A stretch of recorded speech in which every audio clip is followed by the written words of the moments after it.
The final days of April 1945 remain wrapped in smoke, fear, and a single question that continues to haunt the modern world. What if Adolf Hitler did not die in the bunker? What if the man responsible for the darkest chapter in human history had carved a secret escape route while Berlin collapsed above him? For decades, historians, intelligence agencies, and eyewitnesses have wrestled with these possibilities, fueling one of the most chilling mysteries of the 20th century. The story begins not with certainty, but with chaos. Berlin, once the proud heart of Hitler's thousand-year vision, had become a shattered graveyard of concrete and fire. Soviet artillery pounded the city relentlessly.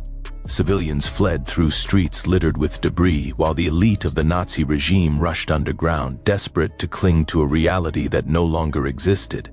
Inside the Führerbunker, Adolf Hitler confronted the one enemy he never believed he would face: defeat.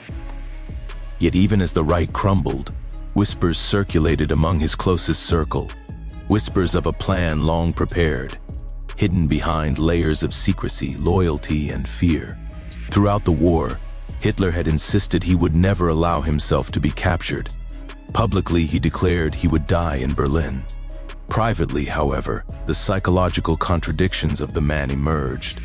His obsessive desire for control, his paranoia, and his deepening distrust of everyone around him led some to believe he kept alternative paths open. There had long been rumors of escape routes constructed beneath the Reich Chancellery, flights prepared by the SS, and loyalists stationed in remote locations across Europe and South America, willing to shelter him should the unthinkable occur. In the final months, as Allied forces closed in from every direction, these rumors intensified. German submarines were spotted heading toward Argentina. Secret aircraft were stationed at hidden airfields. Documents seized after the war revealed that Nazi officials had forged identities, secured bank accounts, and established networks abroad. These operations were real, and they were extensive. Whether they were built for the Führer himself remains one of history's most tantalizing uncertainties. Inside the bunker, the psychological deterioration of Hitler was unmistakable. His hands shook uncontrollably, his voice grew weaker, his decisions became erratic, driven by delusion rather than strategy. But even in this downward spiral, he clung to the image of a leader who would shape his own ending. On April 30th, 1945, gunshots echoed through the reinforced corridors. His closest aides later testified that Hitler had taken his own life. His body, they claimed, was doused in fuel and burned in the courtyard amid the falling shells. Within days, Berlin fell. Within weeks, the war in Europe ended. Yet, the uncertainty began immediately. When Soviet troops examined the supposed remains, contradictions surfaced. Skull fragments, attributed to Hitler, were later proven not to belong to him. Several eyewitness accounts conflicted with one another. Key figures who were in the bunker changed their stories in later years. Intelligence files from the FBI, CIA, and MI6 revealed persistent reports, many unverified, some astonishingly detailed, of a man resembling Hitler seen in Spain, Brazil, and Argentina. Submarines carrying high-ranking Nazi officers reached South America long after Germany's surrender. Even decades later, declassified documents showed that Western agencies investigated potential sightings with surprising seriousness. These mysteries, however, did not erase the historical reality surrounding the collapse of the Third Reich. Germany lay in ruins. Millions were dead. Cities, culture, and families were destroyed. The consequences of Hitler's ambitions left scars across continents. Whether Hitler died in Berlin or escaped into anonymity, the outcome of his choices was already carved into the world's memory. His ideology had turned Europe into a vast battlefield and reduced his own nation to ashes. The loyalty he demanded had dissolved into panic and betrayal, as even his closest allies abandoned him in the end. And yet, the possibility, however small, of his escape continues to provoke fascination. It represents something deeper than historical curiosity. It reflects a universal fear, the fear that great evil can slip through the cracks of justice, that a single man's destructive vision might survive beyond the moment it should have ended. It reminds us that history is not always as clear-cut as we wish it to be, and that truth is sometimes obscured by the smoke of war, the chaos of collapse, and the silence of those who swore to protect their secrets with their lives. Whether Adolf Hitler died in that bunker or vanished into the shadows of another continent, one fact remains unshakable: his regime collapsed under the weight of its own brutality. His promises of glory led only to devastation. His thirst for power brought suffering to millions. His hatred poisoned a generation. His downfall, whether delivered by his own hand or by history itself, stands as a warning carved into time. As the world continues to ask what truly happened in those final hours, the more important question is this: what does it mean for us today? It means that unchecked power, worshipped ambition, and blind ideology can lead humanity into darkness from which it may never fully recover. It means that truth matters, not because it satisfies our curiosity, but because it safeguards our future. And it means that the legacy of tyranny must never be allowed to fade, or we risk repeating the very horrors we claim to have overcome. The mystery of Hitler's end may never be resolved completely, but the lesson is eternal. When fear triumphs over reason, when hatred triumphs over humanity, and when one man's vision goes unchallenged, history can turn into a nightmare. And that nightmare, once awakened, does not disappear. It echoes across generations, demanding that we listen.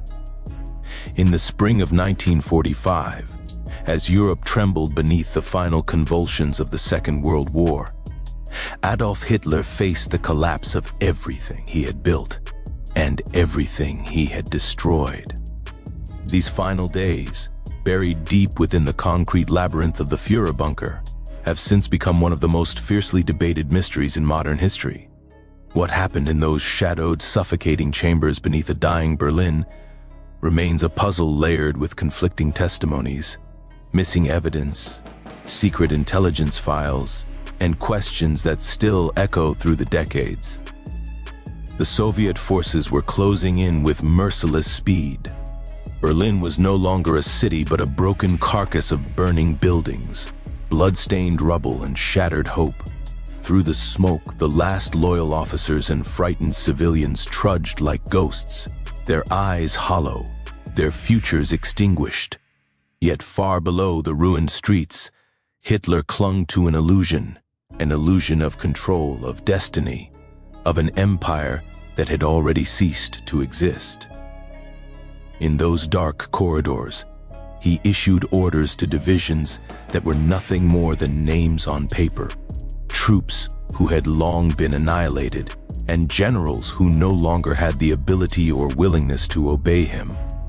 And then, within that chaos, something even more unsettling emerged: silence, missing photographs, destroyed documents, witnesses who contradicted one another, testimonies delivered under fear, political pressure, or fading memory.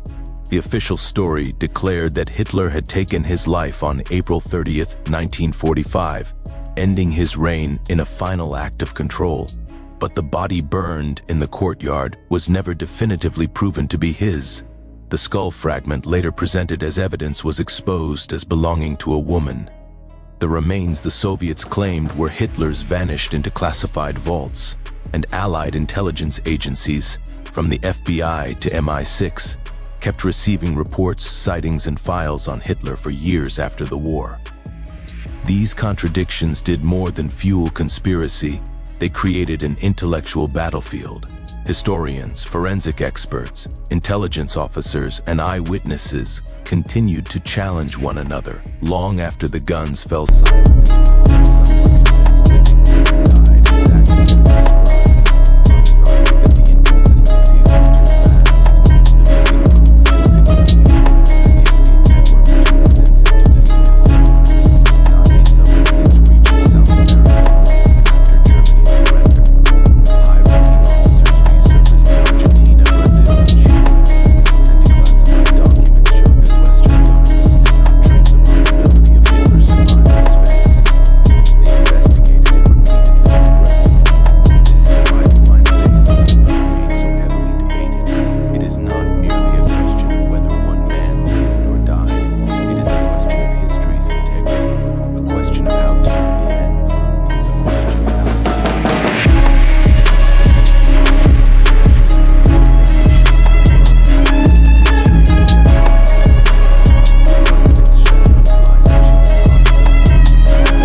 swallowed by fire, fear, and the unmistakable stench of defeat.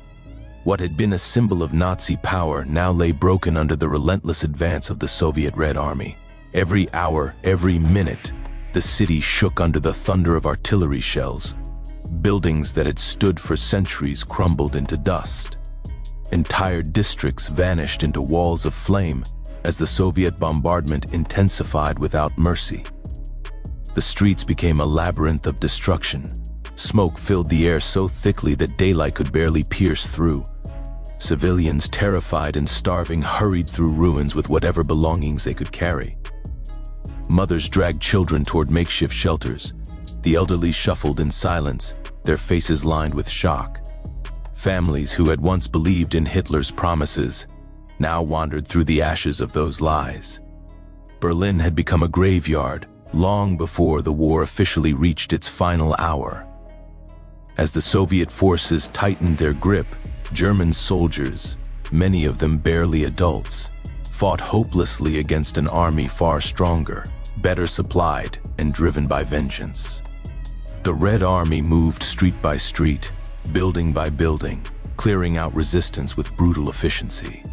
The roar of tank engines, the crackle of machine guns, and the screams of both soldiers and civilians blended into a single, horrifying symphony of collapse. For Berlin's defenders, the idea of victory had evaporated. Survival itself seemed almost impossible. Inside the city's shattered government district, the chaos was even more surreal. Amid bomb craters and burning debris, the entrance to the Reich Chancellery bunker led downward into a world disconnected from the reality above. While Berlin burned, Hitler and his inner circle existed in a sealed environment of lights, stale air, and desperate delusion. His generals brought reports that grew worse by the hour. Entire divisions had ceased to exist. Reinforcements would never come. The Soviets were only meters away, closing in from all directions. Above ground, the Reich's loyalists watched the final structures of Hitler's empire collapse. The once enormous government complex was reduced to twisted steel, shattered marble, and smoldering concrete. Flames climbed the walls where Nazi banners had once hung triumphantly.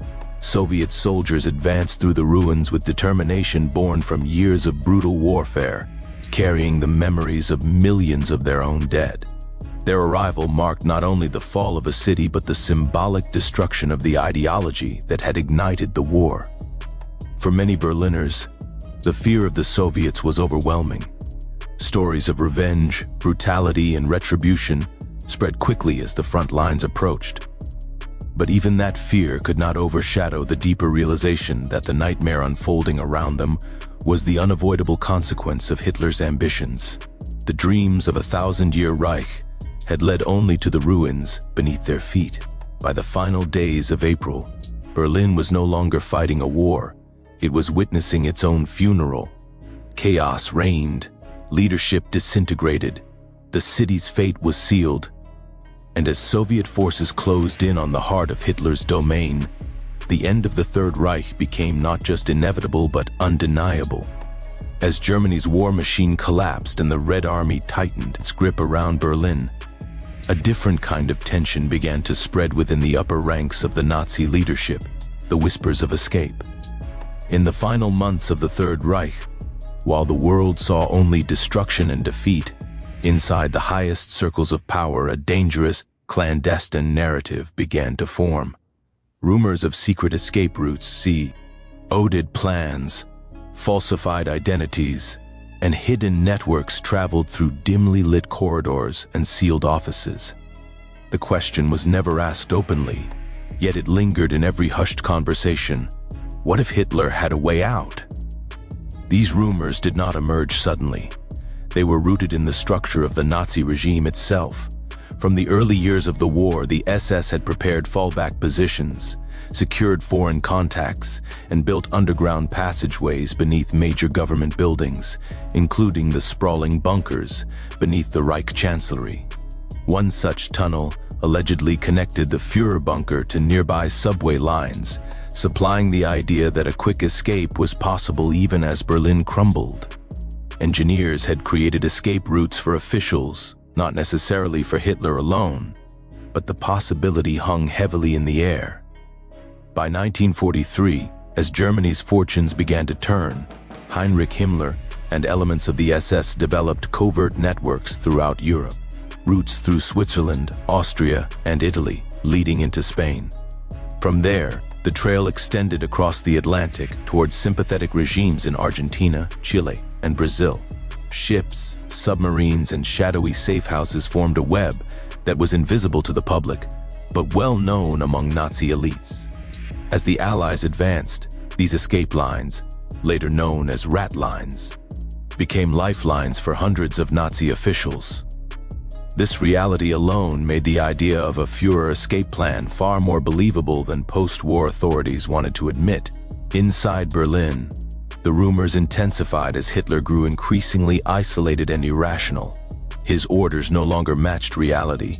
His rage at betrayal, real or imagined, pushed his inner circle into even more secretive behavior.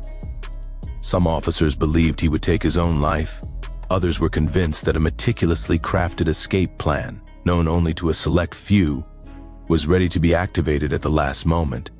High-ranking Nazi officials quietly arranged forged passports, hidden cargo planes, and contacts abroad. If they prepared such measures for themselves, was it unthinkable that they might have prepared something even more elaborate for the man they served? As the Soviets approached the government district, SS officers were seen burning documents in frantic haste. Some believed they were destroying evidence of Hitler's final orders. Others suspected they were erasing traces of escape plans that would never see the light of day. Eyewitnesses later recalled hearing conflicting accounts of movement within the tunnels, footsteps, engines, hurried conversations, at a time when no official evacuation was recorded. The rumors endured because they were fueled by a simple but powerful truth. The Nazi regime had built escape networks so vast and so organized that the possibility of the Führer using them could never be dismissed outright.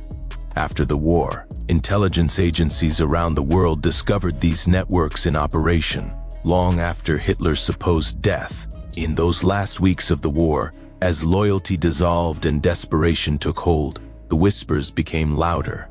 Whether real or imagined, these rumors symbolized one terrifying reality. Even as Germany burned, some still believed Hitler could slip through the cracks of history and vanish into the shadows, leaving a world destroyed and a mystery unsolved. In the final months of the war, Adolf Hitler's psychological state deteriorated with alarming speed. The once commanding dictator, who had mesmerized crowds and bullied nations into submission, had transformed into a trembling figure trapped within his own collapsing world. The confident orator, who once envisioned a 1,000-year Reich, now sat hunched in the Führerbunker, staring at maps that meant nothing, issuing orders to divisions that no longer existed, and raging against enemies who were already at his door. As defeat became inevitable, the cracks in Hitler's mind widened into deep, unmistakable fractures. Evidence of this unraveling began long before the final siege of Berlin.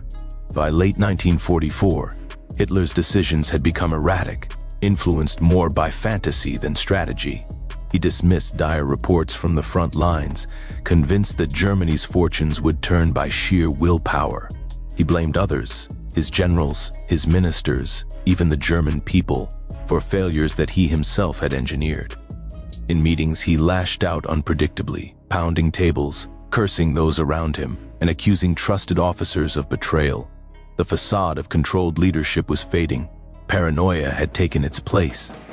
Witnesses who entered the bunker in April 1945 described a man physically and mentally diminished. His hands shook violently. His face had grown pale and hollow. His voice, once booming with manufactured authority, now quivered. He shuffled rather than walked. Some believed he suffered from Parkinson's disease. Others thought it was the cumulative effect of years of stress, drug dependency, and sleepless nights. But whatever the medical explanation, the psychological impact was unmistakable. Hitler was losing his grip on reality. And as the Soviets closed in, his mental collapse accelerated. He clung desperately to delusions of a final German victory, insisting that armies destroyed long ago would suddenly reappear and crush the advancing enemy. He ranted about miracle weapons that never existed. He demanded counterattacks from dead soldiers and reinforcements from units trapped hundreds of miles away. His generals no longer saw a leader. They saw a man drowning in despair and madness. The isolation of the bunker amplified these psychological fractures. The air was stale, the lighting dim. Outside, Berlin burned. Inside, Hitler paced endlessly, consumed by fear of betrayal. He trusted almost no one. He interrogated his inner circle about loyalty, convinced that plots surrounded him. Even those who had served him faithfully for years found themselves under sudden suspicion. He believed that his destiny was being stolen from him, that Germany had failed him rather than the other way around. The psychological deterioration extended into his personal relationships as well. He grew erratic with Eva Braun, tender one moment and distant the next. He alternated between resignation and fury, between silence and violent outbursts. One moment he spoke of suicide, the next he insisted the war was not yet lost. The instability radiated through the bunker, infecting everyone around him with fear, confusion, and an overwhelming sense that the end was approaching, not merely of the war, but of the man himself. These psychological cracks were more than symptoms of defeat. They were consequences of the world Hitler had built. His empire was rooted in lies, fear, violence, and absolute control. When that control crumbled, when reality broke through the walls of the bunker, the mind that had once dominated millions fractured under the weight of its own delusion. And in those cracks, the truth of his downfall was revealed. Hitler was not the invincible leader he had pretended to be. He was a man consumed by paranoia, failure, and the collapse of everything he had once believed he could command. When news of Adolf Hitler's death first circulated, it should have marked the definitive end of one of history's darkest figures. But instead of clarity, the world was met with contradictions. From the very first hours after the event, the accounts of those who claimed to have witnessed Hitler's final moments diverged in ways that raised suspicion, confusion, and decades of speculation. It was as if the truth itself had been buried alongside the Reich. Inside the bunker, only a handful of loyalists were close enough to know what truly happened. And yet, their testimonies did not align. Some claimed Hitler shot himself while seated calmly on a chair beside Eva Braun. Others insisted he stood before taking his life. A few suggested he took poison first, then shot himself. Others maintained he only used poison. Even the position of his body, the sequence of events, and the exact moment of death differed depending on who was speaking. These were not minor discrepancies. They were fundamental contradictions at a moment when accuracy should have mattered most. Additional confusion arose from the accounts regarding his remains. According to some witnesses, Hitler's body was carried immediately to the Reich Chancellery Garden, placed in a shallow crater, doused in gasoline and set ablaze. Others claimed there was not enough fuel, that the flames never fully consumed the bodies, leaving recognizable remains. A few even asserted the burning happened in haste, under heavy Soviet bombardment, making the process rushed, incomplete, and chaotic. Some insisted they saw the Soviets retrieve the bodies. Others swore the remains were destroyed beyond recognition. These conflicting statements formed a cloud of uncertainty that would never fully dissipate. When Soviet troops eventually reached the site of the alleged burial, their reports added even more confusion. Stalin himself doubted the official German version and instructed intelligence officers to investigate alternative possibilities. Soviet findings were kept secret, altered, or deliberately misrepresented for political purposes. One Soviet report claimed that Hitler's body had been positively identified through dental records. Another contradicted it. A third stated no definitive remains were found at all. These inconsistencies, fueled by Cold War secrecy, allowed doubt to spread across the world.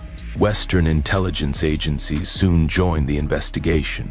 The FBI received hundreds of reported sightings of Hitler in the years following the war, some from unreliable sources, others from figures with military backgrounds. The CIA also collected accounts from witnesses who claimed to have seen a man resembling Hitler in South America. While many of these reports were speculative, their sheer number demonstrated one thing clearly: the story of Hitler's death did not feel closed.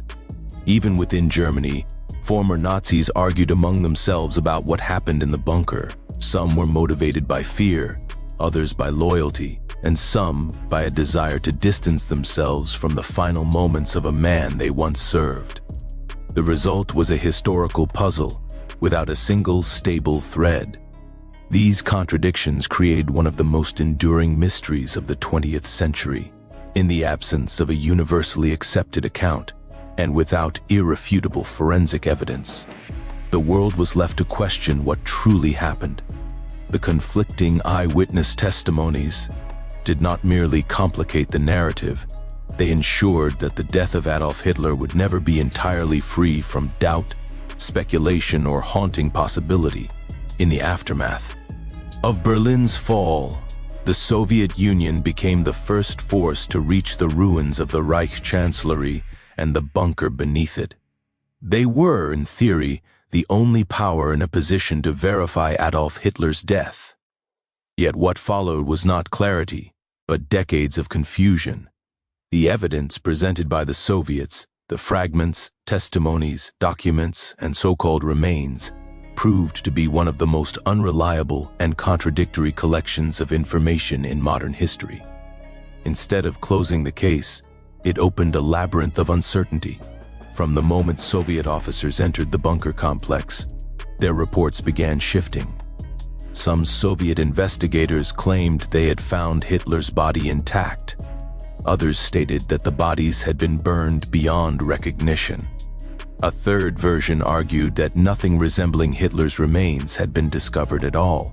These contradictions were not minor. They were fundamental disagreements from the very people responsible for documenting the scene. Compounding the problem was the political climate of the Soviet Union. Stalin, known for secrecy and manipulation, had no interest in delivering a clean, definitive account. In fact, he encouraged doubt. He ordered intelligence agencies to investigate the possibility that Hitler had escaped, even while publicly claiming that Hitler was dead. This dual strategy created a fog of misinformation that would last for generations. Soviet officers were pressured to produce evidence that matched Stalin's shifting political needs, not historical truth. The remains that the Soviets later presented as proof of Hitler's death were equally problematic. In 1946, they displayed a skull fragment supposedly recovered from the garden near the bunker, a piece of bone with a bullet hole that Soviet officials insisted belonged to Adolf Hitler.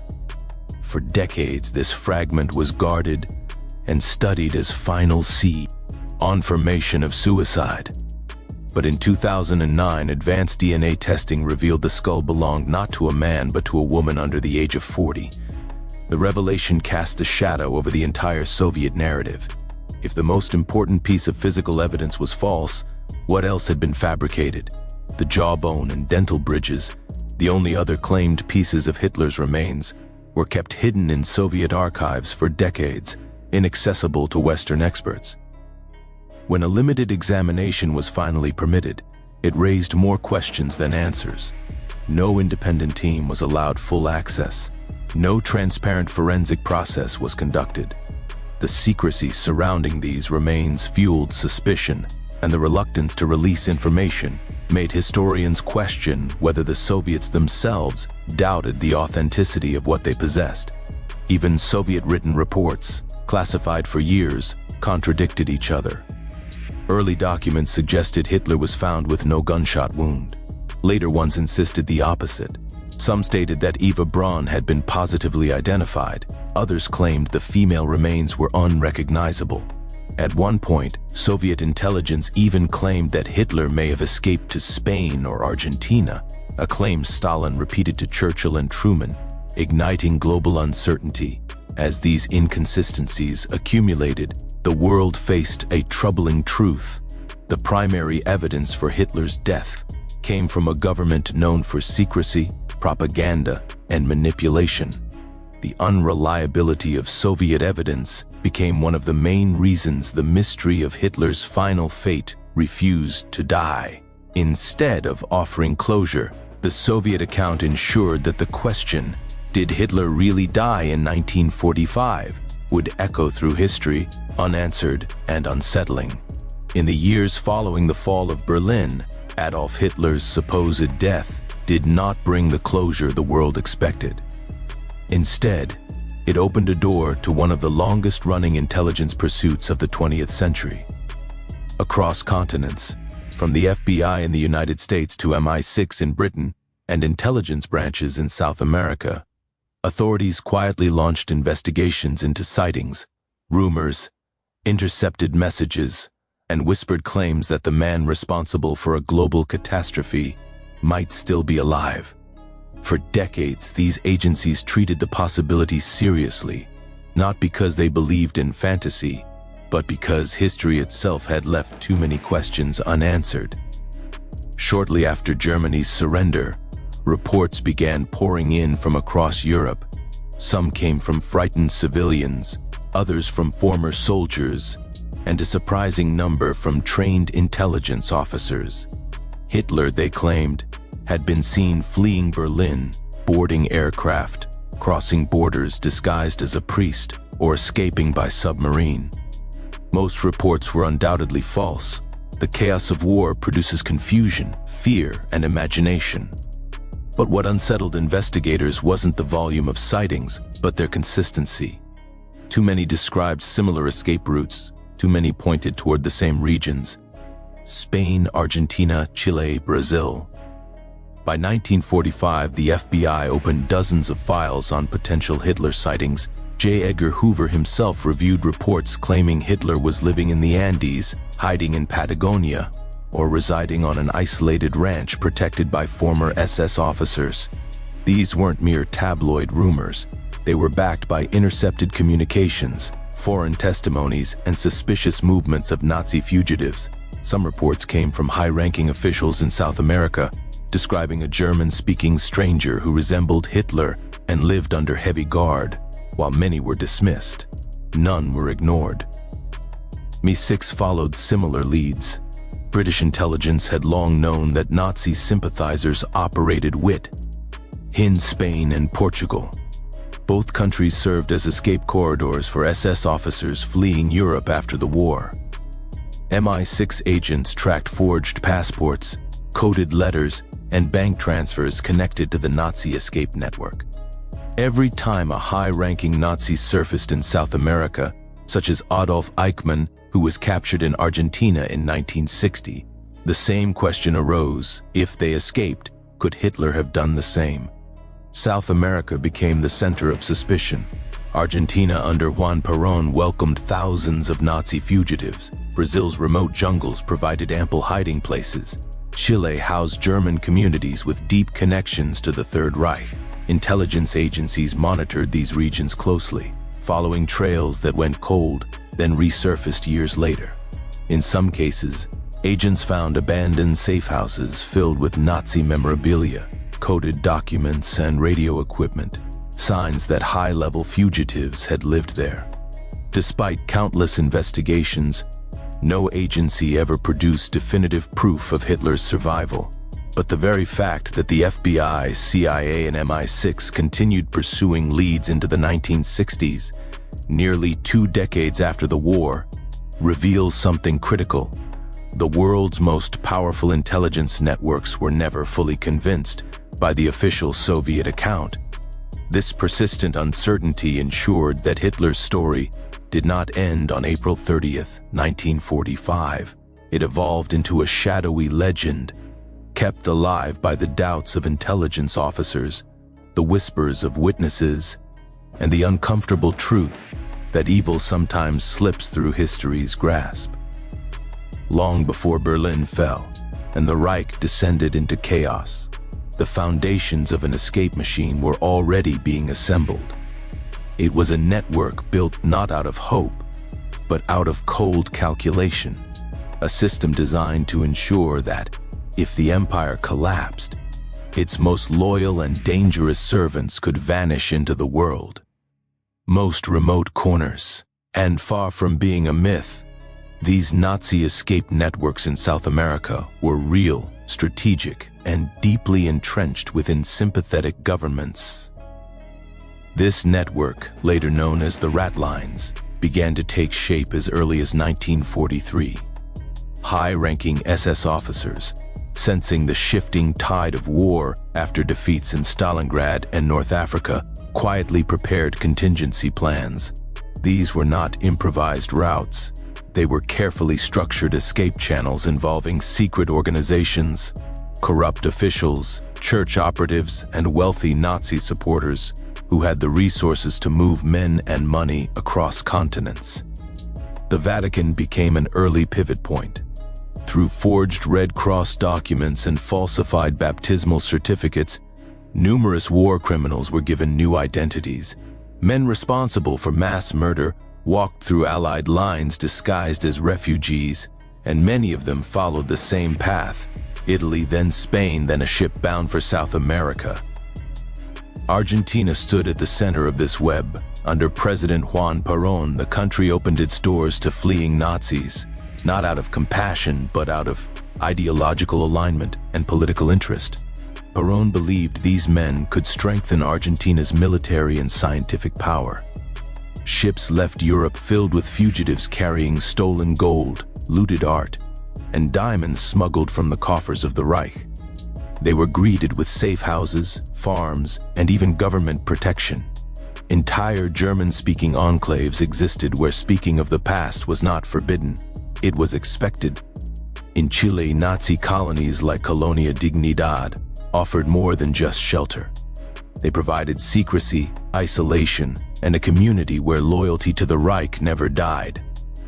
Hidden in the mountains, protected by towering forests and guarded like a fortress, these colonies became sanctuaries for SS officers who had fled justice. The Chilean and Argentine governments often turned a blind eye, granting work permits, citizenship, and legal cover to men whose names were whispered across Europe in fear. Brazil, Paraguay, and Bolivia were no different. Dictatorships in these regions saw an opportunity: the expertise of Nazi engineers, doctors, and intelligence officers in exchange for safety. Even decades later, investigators found abandoned compounds filled with German uniforms, radios, weapons, and documents, traces left by men who had once shaped the war's darkest chapters. The existence of these networks explains a haunting truth. The Nazis who escaped Europe did not simply vanish. They were protected, supported, and integrated into nations that valued their knowledge more than they feared their crimes. If thousands of officers, scientists, and high-ranking criminals use these routes successfully, then the question arises naturally: could the Führer himself have done the same? This is why the idea of Hitler escaping does not exist in a vacuum.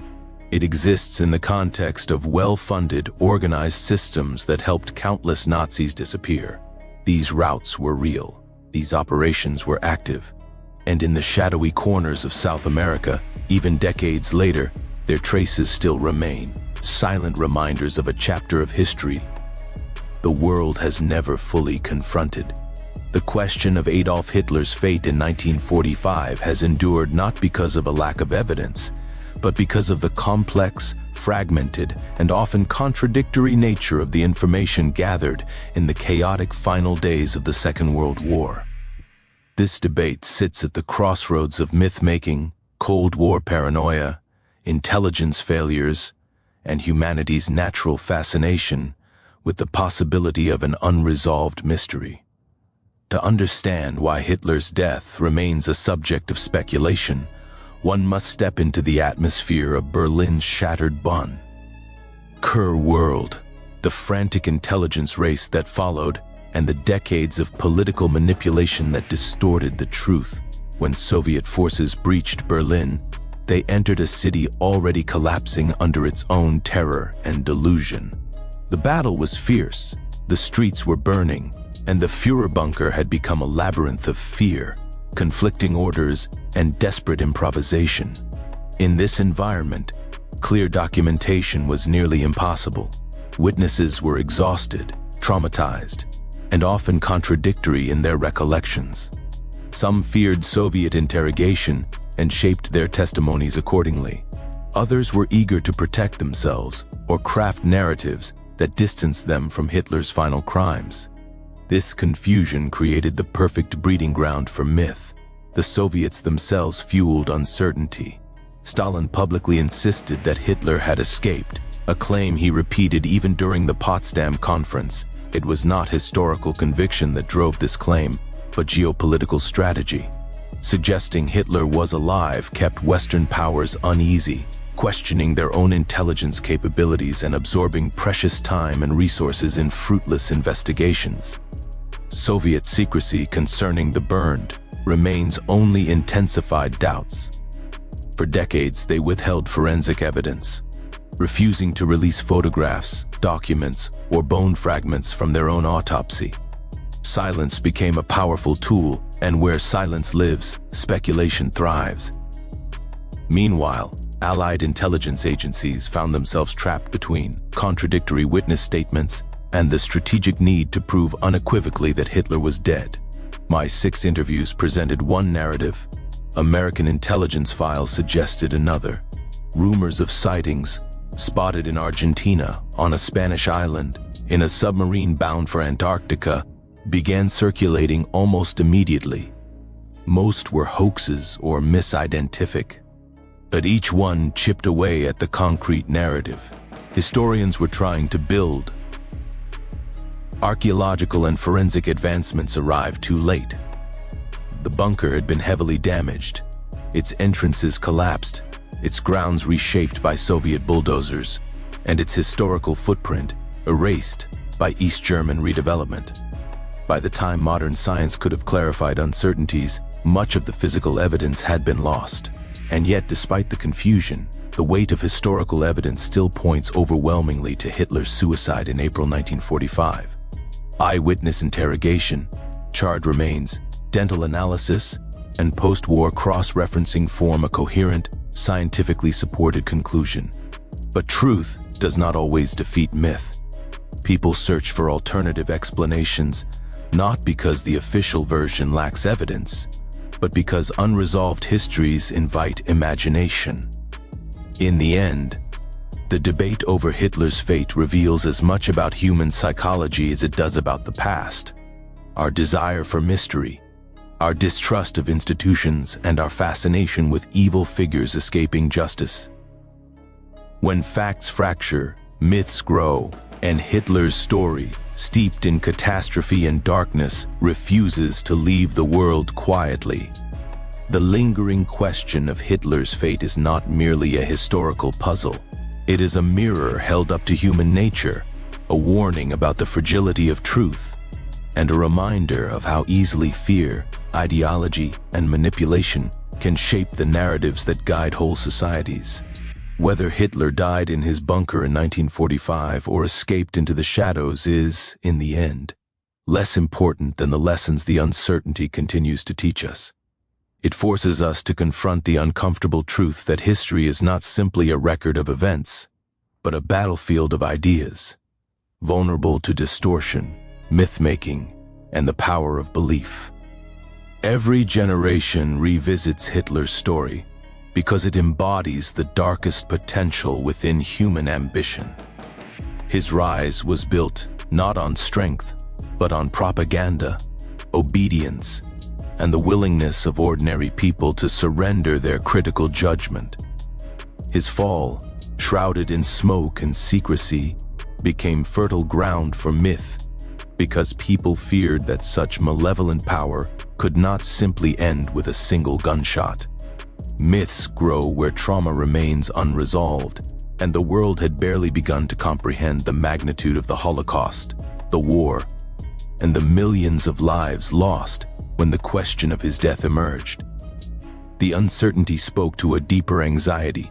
Could the architect of such destruction truly vanish so quickly without facing justice? This psychological wound continues to echo through time. Conspiracy theories surrounding Hitler's escape reveal how vulnerable societies become during moments of chaos, mistrust, and political division. They demonstrate that even the most documented events can be twisted, reshaped, or doubted when truth becomes politicized. During the Cold War, the superpowers weaponized uncertainty for strategic gain.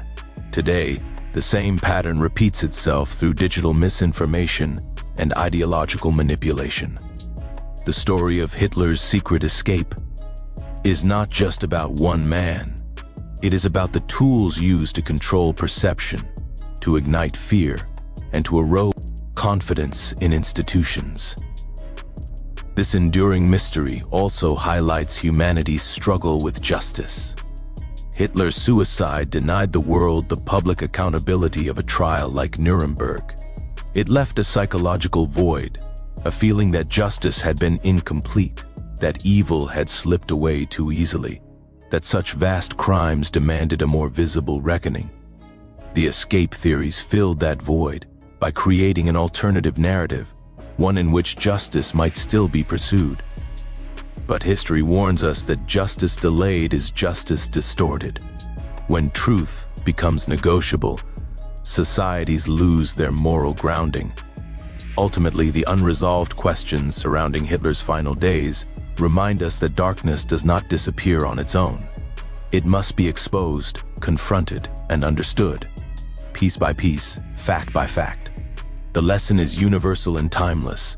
Unchecked power grows in silence, lies thrive when truth is abandoned, and the seeds of catastrophe are planted when people surrender their judgment to ideology. Hitler's fate may be sealed by historical evidence, but the warning his story carries is far from over. It calls us to remain vigilant, to question, to seek truth relentlessly, because the greatest danger is not that Hitler escaped, but that the forces that created him could rise again if history's lessons are ignored.